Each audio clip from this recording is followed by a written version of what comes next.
You know, if your desire is to go after the Father, like you say it is, if your desire is to live this life of abundance, then do it. Stop wasting time. Stop shucking and jiving. I mean, you know, it's just like this. In a relationship, if it's a brother's desire he set his heart on a woman, he goes after her. He doesn't waste time. He doesn't mince words. You know, he goes after her. You know, somebody he's supposedly attracted to or enamored with, he goes after her. I remember how my husband wooed me. He went after me, lock, stock, and barrel. Okay? And he got me. He got me. I gave in because the brother wooed me good. And there was no turning back. There was no looking back. I knew when the Father let me know, this is your mate. And it was after he said it, and I was kind of agitated with him. I don't know why I was really agitated. I think I was agitated because I had this fictional idea of how somebody's supposed to propose to you. And I know a bunch of y'all have that. See, this is another one of those areas that causes death in your life because you have all these fictional ideas of how things are supposed to be done. This Hollywood mentality that comes across pulpits all over this country, as well as in the movies. So you got it coming out of both areas, you know, from the secular world and from the secular church. So I had this concept of how I should have been proposed to, and it wasn't done that way. So I think I was really aggravated because of how he proposed to me. Okay, we'll discuss that in the whole, in part 2 of Life After Death when we're talking about marriage and divorce. It was hilarious. But anyway, I accepted, and I cannot tell you, I can't even explain the joy and the life that I live because I chose to accept the life that the Father gave me and not accept my own imagination or my own idol, what I perceive as life. Okay. I'm the happiest married woman on the planet. I'm just going to say that flat out, you know, and if you want what I got, you need to get with me and talk to me. No, I'm not saying you're going to get my husband. What I'm saying is if you want what I got the way I got it, you need to have a conversation with me instead of making dumb decisions because you in and out of relationships and you feeling awful. You go to bed lonely at night. You wake up lonely in the morning. It's because, first of all, you need to learn how to love yourself. That's a whole nother story. We're not going to get off into all of that. We'll talk about that in some more series coming up. But my Father's not looking for false, coerced confessions. And that's what a bunch of y'all have done. You know, you've gone down an aisle. You've repeated or parroted phrases that a preacher has said. And you think that's salvation. And I'm telling you, it's not salvation. Absolutely not. Salvation is a heart thing. Now, I'm not saying that if you repeated some words and you meant them from your heart that you didn't get saved. No, I'm not saying that. But what I'm telling you is that that's not conversion.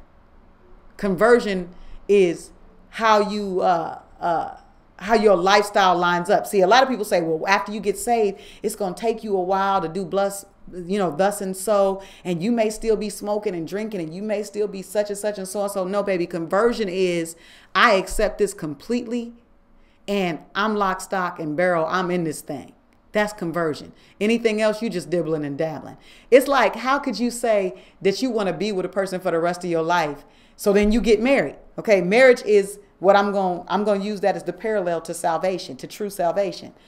You get married, but in your former, relationships or in your past experiences before you got married, you were a hoe.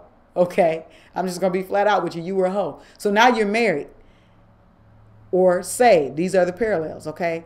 How, now that you're married, are you going to say it's going to take me a while to get the hoe out of my system?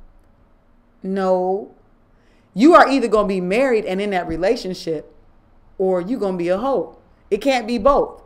It's not acceptable for it to be both. If you're going to get married, that means that you are going to commit yourself to that you have decided to commit yourself to this relationship. No different than salvation. If you want this, then you have to commit yourself to this. And it's not a deep thing. I've shared with you a couple of scripture. Well, I can't say a couple. I've given you a lot of scriptures. And it's very simple. All he wants is for you to give your all, just like you did when you were in the world. I don't see why that's so deep. You said you want this, but he's not looking for coerced confessions. And that's what religious, institutionalized church, that's what they do. They're looking for people to fill seats. So in the process of that, they'll give you this false idea or this false concept of people are getting saved. We combat these religious fools all the time online. Well, if the music is getting people saved, if this music that we're listening to in quote unquote gospel music that is actually worldly music that has more secular lyrics that are just not as secular slapped on top of it, because I'm not going to say they're gospel lyrics because they're absolutely not anything related to the Bible. How in the world are they converted if they're still listening to the same thing and still being led by the same spirit? You know, the funny thing is, it's not a conversion. It's just a coerced confession because these preachers are looking to fill seats. Well, as long as people are getting saved, well, how do you know they're saved if their lifestyle is still the same? I heard a preacher say recently, and this is a preacher that I know and I have toured with on the road. I ain't naming names yet, but I'm giving you a forewarning. You need to get yourself together, brother, because if you don't, I'm going to put you on display for real. He said out of his own mouth, we at our church, we don't care if you keep your swag. We don't care, you know, just do you. You know what I'm saying? Live your lifestyle, but just come and be ready to worship. That's some foolishness. That's not conversion.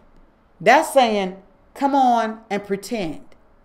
Do what you do, but we gonna slap this form of godliness or this form of reverence on top of what you do, and we gonna make you feel good about your sin. We gonna make you feel good about your mess. Because here, oh, we're not judging. We're not judging any of that. What we want you to do is just come as you are because we want to fill the seats. We want to make ourselves look good. Not only do we want to make ourselves look good because the seats are full, because that is not the ultimate goal.